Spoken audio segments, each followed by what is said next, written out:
అందరికీ నమస్కారం. సూర్య న్యూస్కి స్వాగతం. చేసింది గోరంతా, చెయ్యాల్సింది కొండంతా. ఏంటి సినిమా డైలాగ్ చెప్తున్నాను అనుకుంటున్నారా? కాదండి, ఇది డిప్యూటీ సీఎం పవన్ కళ్యాణ్ ఎన్నికైన నియోజకవర్గానికి సంబంధించిన పిఠాపురం ఆర్టీసీ కాంప్లెక్స్ పరిస్థితి.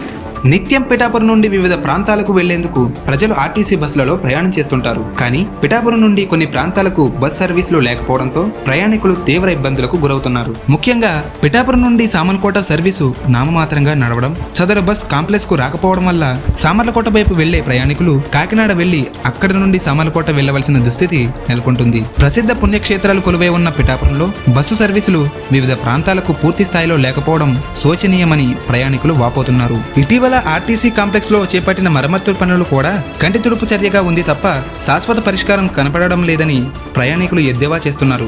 ఆర్టీసీ కాంప్లెక్స్ లోని సమస్యల వల్ల అటు విద్యార్థులు ఇటు ప్రయాణికులు ఇబ్బందులు పడుతున్నారు. ఈ సమస్యలను సంబంధిత అధికారుల దృష్టికి సూర్య న్యూస్ ఛానల్ తీసుకువెళ్లగా ఆర్టీసీ కాంప్లెక్స్ అభివృద్ధిపై చర్యలు చేపడతామని తెలిపారు.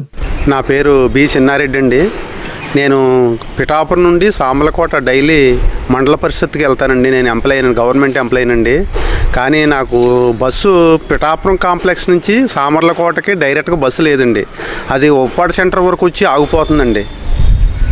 అందువల్ల నాకు కాంప్లెక్స్ వచ్చేటట్టు ఏర్పాటు చేయాలని చాలామంది స్టూడెంట్స్ అయితే ఎంప్లాయీస్ అయితే హాస్పిటల్కి వెళ్ళే వాళ్ళు అయితే చాలా ఇబ్బంది పడుతున్నారండి. తర్వాత పిఠాపురం నుండి వైజాగ్ బస్సులు లేవండి, అవి బయట నుంచి వెళ్ళిపోతున్నాయండి. కానీ చాలామంది ప్రయాణికులు కాంప్లెక్స్కి వచ్చి వైజాగ్ బస్సు కోసం వెయిటింగ్ చేసి చూసి మళ్ళీ ఆటోలు ఎక్కి వెళ్ళిపోవడం వల్ల చాలా అంతరాయం కలుగుతుందండి.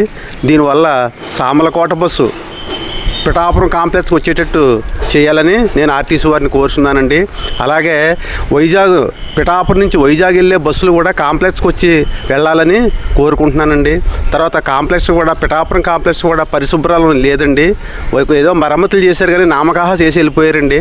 ఇదంతా చుట్టూ వాటర్ నిలిచిపోయి చెత్త చెదారంతో దోమలతోటి ఇక్కడ కూర్చున్నటువంటి ప్రయాణికులు చాలా ఇబ్బంది పడుతున్నారండి. వాళ్ళకి పరిశుభ్రతగా చేయించి ఆరోగ్యంగా కాపాడుతారని నేను ఆర్టీసీ వారిని కోరుతున్నానండి. ఇది ఏంటంటే మెయిన్ కాంప్లెక్స్ అయితే చాలా విశాలమైన కాంప్లెక్స్ అండి. దీనికి పట్టించుకునే నాదుడు లేడండి. ఇక్కడికి వచ్చిన ఏ రాజకీయ నాయకుడైనా సరే కాంప్లెక్స్ గురించి పట్టించుకునేవాడు ఎవడో లేడండి. ఎవడ పని ఆడు చక్క పెట్టుకుని ఎవడ చూసుకుని వెళ్ళిపోతున్నారా తప్ప ఈ కాంప్లెక్స్ గురించి పట్టించుకునే నాదుడు ఎవరు లేడండి. అందు గురించి ఇప్పుడు ఉన్నటువంటి ఎమ్మెల్యే గారు అలాగే ఆర్టీసీ డిపో మేనేజర్ గారిని మేము కోరేది ఏంటంటే కాంప్లెక్స్ను పరిశుభ్రంగా చేయాలి. దానివల్ల వాతావరణం కూడా కాలుష్యం ఎక్కువైపోయిందండి. ఇక్కడ చెత్త చెదారం ఎక్కువైపోయి దోమలు, డెంగేరియా, మలేరియా వచ్చేస్తున్నాయని ఇక్కడ కూర్చున్నటువంటి ప్రయాణికులు చాలా ఇబ్బంది పడుతున్నారు. అందుకని దయచేసి వారిని మేము రిక్వెస్ట్ చేసేది ఏంటంటే సామర్లకోట బస్సు పిఠాపురం కాంప్లెక్స్ నుంచి బయలుదేరాలని మేము కోరుకుంటున్నామండి. ఉప్పాడ సెంటర్లో పెట్టి కూర్చుంటున్నారండి. చాలామంది కాంప్లెక్స్కి వచ్చి ఉండిపోతున్నారండి. ఆ బస్సు రావట్లేదని చెప్తుంటే అప్పుడు 20 రూపాయలు ఛార్జీ ఇచ్చి మళ్ళీ కాంప్లెక్స్ నుంచి ఉప్పాడ సెంటర్కి వెళ్ళి ఎక్కుతున్నారండి. అందువల్ల మేము చాలా ఇబ్బంది పడుతున్నామండి. మేము కోరుకునేదల్లా ఆర్టీసీ మేనేజర్ గారిని సామర్లకోట బస్సు కాంప్లెక్స్కి రావాలి, పిఠాపురం నుంచి వైజాగ్ బస్సులు నడాలని మేము కోరుకుంటున్నామండి. నా పేరు ఆనందరావు అండి. ఇది పిఠాపురం బస్ స్టాండ్ దగ్గర నుంచి సామర్లకోట బస్సు ఏమి రావటం లేదండి. ఇటు మేము చాలా ఇబ్బంది పడిపోతున్నాం. పాత బస్ స్టాండ్కి వచ్చేస్తుంది, ఆటోకి 20 రూపాయలు వచ్చేస్తుందండి. ఇటు టైంగా ఇదే పని మీద ఉందండి. మాకు సామర్లకోట ఏదైనా పని చేసుకోమన్నా రాజమండ్రి రంగన్నా మాకు చాలా ఇబ్బంది కింద ఉందండి.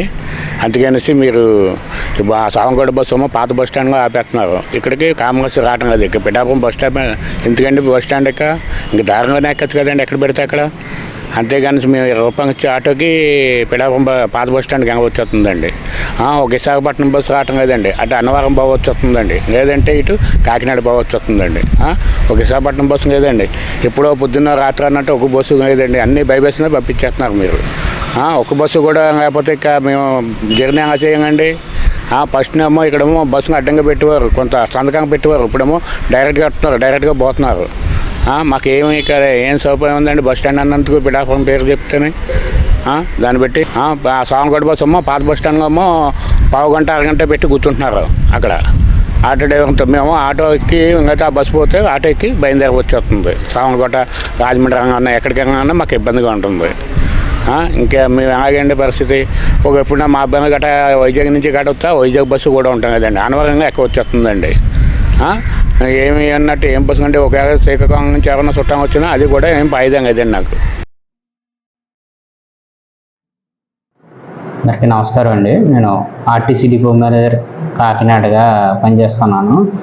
పిఠాపురం బస్ స్టాండ్ అనేది కూడా మా కాకినాడ డిపో పరిధిలోకి వస్తుంది కాబట్టి మేము పిఠాపురం నుంచి కాకినాడ టువర్డ్స్ కాకినాడ అలాగే టువర్డ్స్ తుని వైపు ఇంచుమించు ఒక 25 బస్సుల వరకు కూడా ప్రతి 10 నిమిషాల ఫ్రీక్వెన్సీతో బస్సులు తిరుగుతున్నాయండి. అట్లాగే పిఠాపురం నుంచి సామర్లకోటకి ఒక 2 బస్సులు మేము పిఠాపురం నుంచి స్టార్ట్ చేస్తున్నాం. కాకపోతే అది ఉప్పాడ బస్ స్టాండ్ సెంటర్ నుంచి సామర్లకోట తిప్పుతున్నాము కాకపోతే ప్రయాణికుల కోరిక మేరకు బస్ స్టాండ్ నుంచి పెట్టమని చెప్పడం జరిగింది. ఆ రకంగా కూడా చర్యలు తీసుకుంటున్నాం. త్వరలోనే పిఠాపురం బస్ స్టాండ్ నుంచి కూడా సామర్లకోటకి ఎక్స్టెండ్ చేసి సర్వీస్ని ఎక్స్టెండ్ చేయబోతున్నాము. అట్లాగే రాజమండ్రికి అయితే డైరెక్ట్ సర్వీసులు ఏమీ నడవట్లేదండి. సామర్లకోట నుంచి మనకు నెంబర్ ఆఫ్ సర్వీసెస్ రాజమండ్రికి ఉంటాయి కాబట్టి సామర్లకోట షటిల్ ట్రిప్ వేయడం ద్వారా ప్రయాణికులకి సేవలు అందిస్తున్నాము. అట్లాగే పిఠాపురం బస్ స్టాండ్కి కూడా చిన్న మరమ్మతులు ఉంటే అవి చేయించాము. త్రాగునీటి ట్యాంక్ అది రిపేర్ చేయించి శుభ్రంగా త్రాగునీటి సౌకర్యం ఏర్పాటు చేశాము. అట్లాగే bus stand repairs, ceiling repairs అట్లాంటివన్నీ చేయించడం జరిగింది. అలాగే బస్ స్టాండ్ శుభ్రతను కూడా మెరుగుపడే విధంగా చర్యలు తీసుకుని అవన్నీ చేయించడం జరిగింది. అలాగే పెయింటింగ్స్ వరకు కూడా త్వరలో స్టార్ట్ చేస్తారు. పెయింటింగ్ కూడా తక్కువగా ముందు ఉన్న బడ్జెట్లో కొంచెం స్టార్ట్ చేయడం జరిగింది. దాన్ని కూడా వీలుగా చేస్తాము. అట్లాగే బస్ స్టాండ్లో ఎవరన్నా దిగిన ప్రయాణికులు ఆ చుట్టుపక్కల ప్రాంతాలకు వెళ్ళవలసిన ఉంటే ఆటో సౌకర్యం కూడా అక్కడ దాని నిమిత్తం ఆటోకి పార్కింగ్కి మేము పర్మిషన్ ఇస్తామండి. అంతేగాని వాళ్ళకి పార్కింగ్ అనేది పర్మనెంట్ ఏం కాదు. వాళ్ళకి అది స్టాండ్ అనేది పర్మనెంట్ కాదు. అది ఎప్పుడు ఆర్టీసీ అవసరాన్ని బట్టి దాన్ని మేము తిరిగి మళ్ళీ దానికి అవసరం బట్టి మేము దాన్ని ఏం చేయాలో దానికి చూస్తాం.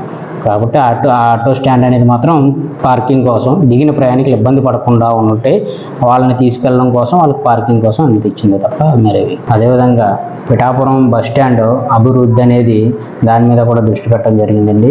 మరి మా సివిల్ ఇంజనీరింగ్ డిపార్ట్మెంట్ నుంచి హెడ్ ఆఫీస్ ద్వారా మేము శాంక్షన్స్కి తీసుకొని అభివృద్ధికి పనులు ఏవైనా ఉంటే అవన్నీ కూడా త్వరలోనే పిఠాపురం బస్ స్టాండ్లో అన్నీ పూర్తి చేసి శాంక్షన్స్ తీసుకొని పర్మిషన్స్ ద్వారా మేము అవన్నీ కూడా పూర్తి చేస్తామని తెలియజేస్తాం. అదేవిధంగా ఇంచుమించుగా పిఠాపురం మీదుగా ప్రయాణించే పిల్లలకు కూడా ఒక 1600 పాసులు ఇష్యూ చేయడం జరిగిందండి లాస్ట్ ఇయర్.